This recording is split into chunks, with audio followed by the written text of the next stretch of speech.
I know I'm a little tipped here. I'm going to try to adjust this just a pinch. There we go. Okay, now, this is Healthcare Bill, part number 32, and we're going to be talking about Section 1201. We have not moved away from Section 1201. We're going to continue talking about it. We're going to move a little more slowly this time so you guys can get all this. Now, when you read Section 1201, they start talking about... They talk about going to the Public Health Service Act, finding Section 2701, and they have stricken out the heading for Subpart 1, and they've inserted another heading, okay? So what they've done is they've replaced Section 2701 with a different Section 2701. Now you say, well, what happened to the original Section 2701? Well, I'm going to actually not only show it to you, but I'm actually going to read it to you. Okay, and what they have done is this has actually been placed under Section 2703 of the Public Health Services Act. So now you can actually find the old Section 2701. Alright, the original Section 2701 said increased portability through limitation of pre-existing condition exclusions. Limitation on pre-existing condition exclusion period, crediting for periods of previous coverage. Subject to subsection D, a group health plan and a health insurance issuer offering group health insurance coverage may, with respect to a participant or beneficiary, impose a pre-existing condition exclusion only if. Now these were the things that they could do. They could say, well, that's a pre-existing condition, so we don't have to pay. Only if they follow the following guidelines. Such an exclusion relates to a condition, okay, this is a health condition like heart disease, diabetes, that kind of thing, whether physical or mental, which could also mean depression or anger management problems or something like that, regardless of the cause of the condition for which medical advice, diagnosis, care, or treatment was recommended or received within a 6-month period ending in the enrollment date. So, if you had treatment for this condition within 6 months of enrolling in this new health insurance, okay, let's say you had to get out of this old health insurance, you had to enroll in this new one, and if you had treatment for this condition within 6 months of that new enrollment, then boom, they can say, well, we're not paying it. Okay?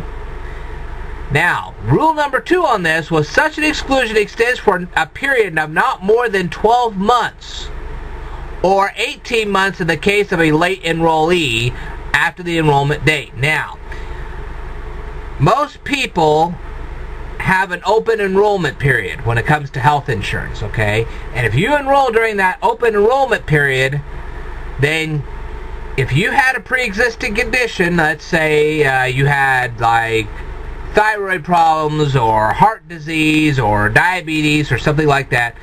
With diabetes, it would be insulin. You're constantly getting treated with insulin. If it was heart disease, you would get cholesterol pills. So if you had thyroid condition, you get thyroid pills, and you had to keep upping that. All right. So if you're getting these pills for that condition during that 6 months prior to enrolling in the health insurance, they can say, well, we're not going to pay for that condition for a year. So you'd have to pay for the thyroid pills for a year. You'd have to pay for the cholesterol pills for the year. You'd have to pay for the insulin for a year. And believe me, those medications were expensive. Can you imagine paying full price for 12 months of that kind of medication? Or paying for the doctor's bill. Remember, you had to have the blood test run for that kind of stuff. You also had to have a doctor's visit for that kind of stuff. Doctor's visits, just for a little checkup, can run you easily $100. Or better yet, how about if you had to have a blood test? Some of those blood tests could be $120. Can you afford that? Twice in a year? Yeah. A lot of people couldn't.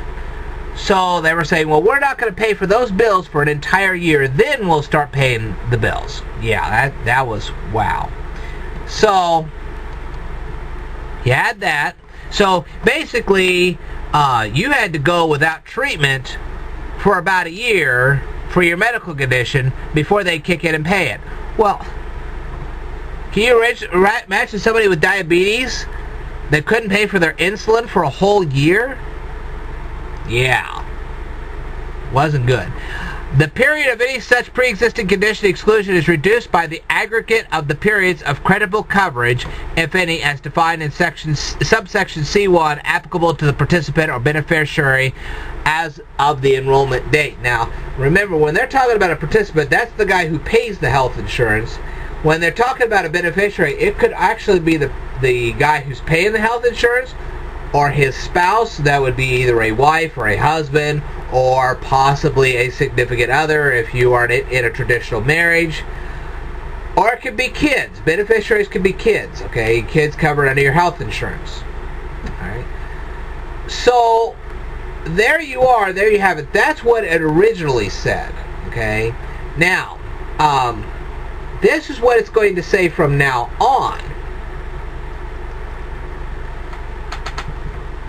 When this all kicks in, it's going to be prohibition of, and this is going to be in section 2704. So section 2701, the original 2701, appears right before 2704, which is going to be the new section. Okay, prohibition of pre-existing condition exclusions or other discrimination based on health status.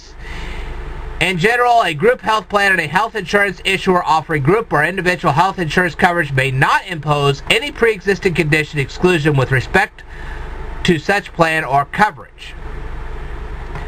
Okay, and then they define what a pre-existing condition is. The term pre-existing condition exclusion means, with respect to coverage, a limitation or exclusion of benefits relating to a condition based on the fact that the condition was present before the date of enrollment for such coverage, whether or not any medical advice, diagnosis, care, or treatment was recommended or received before such date. So in other words, you get treated for the condition 6 months before you get enrolled in the health insurance program, then they can't exclude you anymore. Alright? Treatment of genetic information. Genetic information shall not be treated as a condition described in subsection A1 in the absence of a diagnosis of the condition related to such information. Now here's the kick. Let's say you go out and you get a genetic test, and that genetic test shows that your predisposition for cancer or for heart disease or something like that. As long as that condition is not treated, they can still refuse, and they can still put a pre-existing condition on it. In other words, they say, well, you're a higher risk of heart disease. As long as you didn't get treated for that heart disease, they can still put a pre-existing condition on you for a year. Isn't that nice? Enrollment date. The term enrollment date. Now here's the kick. If you got your health insurance during a open enrollment date, you were considered somebody that was on time. Now, a late enrollee would be somebody who tried to enroll in a health insurance after the open enrollment period. Okay? And you got penalized for that. And you still do, believe it or not. The term enrollment date means, with respect to an individual covered under a group health plan or health insurance coverage, the date of enrollment of an individual in the plan or coverage, or if earlier, the first day of the waiting period for such enrollment. Here's the late enrollee, okay? These are the people that enrolled on time during the open enrollment period. These are the people who didn't enroll on time. The term late enrollee means, with respect to coverage under a group health plan, a participant or beneficiary who enrolls under the plan other than during the first period in which an individual is eligible to enroll under the plan, or a special enrollment period under subsection F. Now, if your hire date was during a period of time that was not during the open enrollment period, they would consider you a late enrollee. Okay? The term waiting period means, with respect to a group health plan and an individual who is a potential participant or beneficiary in the plan, the period that must pass with respect to it Okay, yeah. I'm sure you... Here, I'm just going to scroll this down just a little bit and just let you read that for yourself.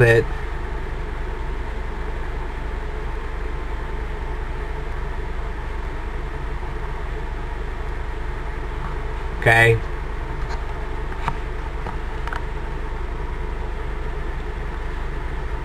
Alright, and this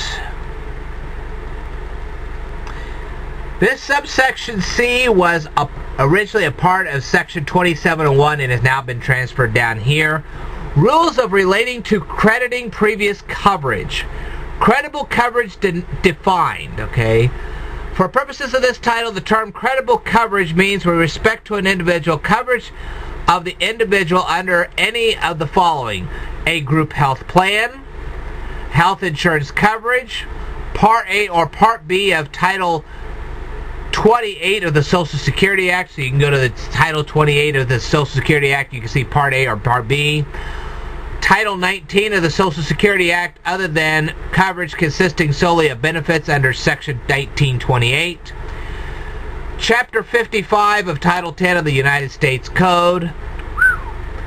A medical care program of the Indian Health Service or of a tribal organization.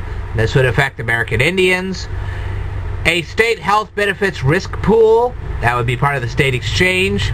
A health plan offered under Chapter 89 of Title 5, the United States Code. You can check that out for yourself. A public health plan as defined in regulations. A health benefit plan under Section 5E of the Peace Corps Act. Such term does not include coverage consisting solely of coverage of accepted benefits. And then they go on and on here. Not counting periods before significant breaks in coverage in general, a period of credible coverage shall not be counted with respect to enrollment of an individual under a group or individual health plan if after such period and before enrollment date there was a 63-day period during all of which the individual was not covered under any credible coverage. And like I said, this just goes on and on and on. And you can read this all for yourself.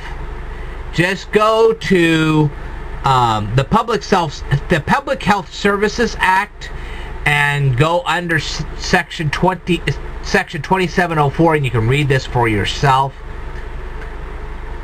Okay? Because that's just... I could take all day and read this, and I'm not going to. And you can see how I'm just scrolling and scrolling and scrolling. Wow. It talks about special enrollment periods and so on and so forth, and you can read this for yourself. Anyway, I'm going to stop that for now. The next thing I'm going to do for you, and I'm going to get this really nice and big here.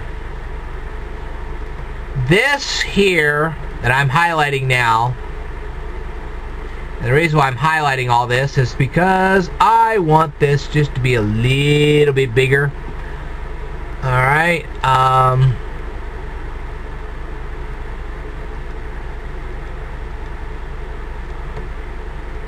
so it's actually readable.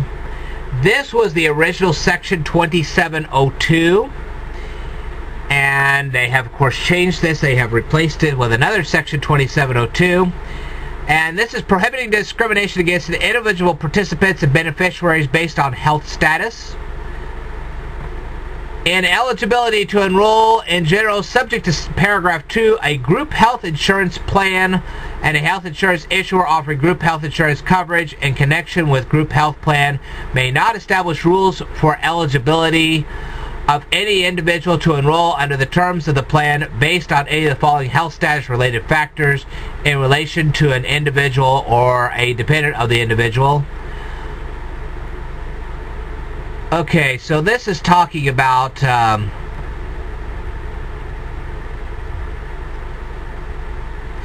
you can't discriminate against individuals based on their health status, their medical condition, their claims experience, their receipt of health care, their medical history, their genetic information. In other words, you can't say you can't have this health insurance coverage because of your medical history or your claims experience or genetic information. In other words, if they find you're predisposed to cancer, they can't say, well, you can't have this health insurance anymore. Evidence of insurability, disability. If you already have a disability, they can't say, well, you can't have health insurance. No application of benefits or exclusion. Now, what they have done here to this original section 2702 is they struck all of this, and I think they struck all of this here, as far as I can tell. Probably all of this here. And they actually have a well, they might have struck more than that. They have a subsection B.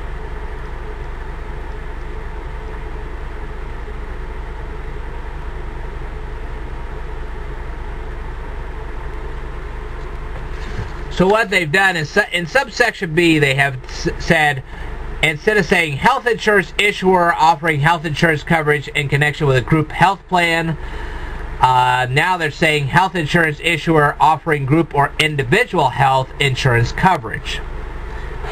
So this wouldn't just apply to group health plans anymore, this would apply to individually covered plans. And of course, this, like I said, this goes on and on and on.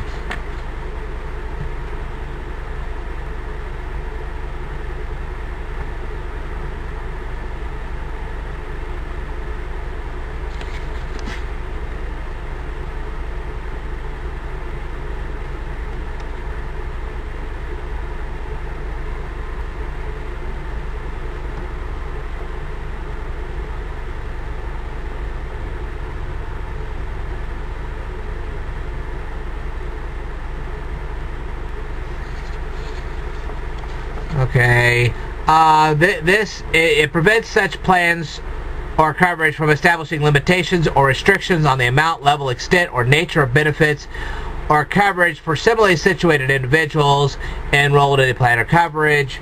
So in other words, they can't say, well, we'll cover you, but we're only going to cover you for some things and not others. Or they can't come back to you and say, well, we're not going to cover you at all because you have a disability or you have a genetic problem or something like that. Okay? It's illegal for them to do that.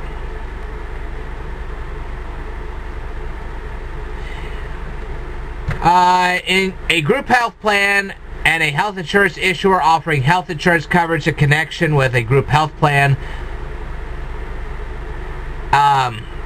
they may not require an individual as a condition of enrollment or continued enrollment under a plan to pay a premium or contribution which is greater than such premium or contribution for a similarly situated individual enrolled in a plan on the basis of any health status related factor and basically, in other words, they're saying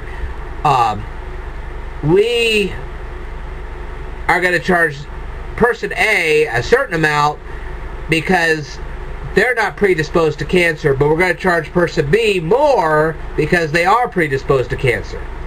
Or they can't say to person A, well, you don't have any risk for heart disease, so you get to pay this amount. But we're going to charge extra to person B because he is at risk for heart disease. They can't do that. And you can read this for yourself. This is actually listed under Section 2705 of the Public Health Services Act. It actually got moved from 2702 to 2705, and you can see all this.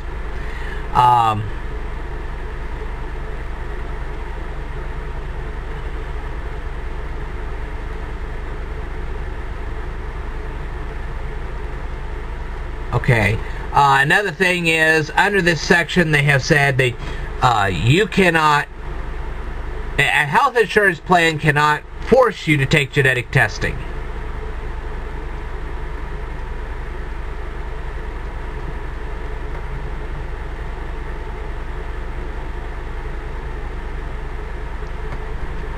They can ask you for a few things, but if they ask you for mass genetic testing, they can't do that. Okay? And there's certain prohibitions and that kind of stuff. You can actually read this for yourself. It's right in... If you'll go to the Public Health Services Act, go to Section 2705 and look directly underneath that. You'll find the original Section 2702. And there you go. Anyway, I'm going to stop the video right now, and I will tell you more in a future video, so stay tuned.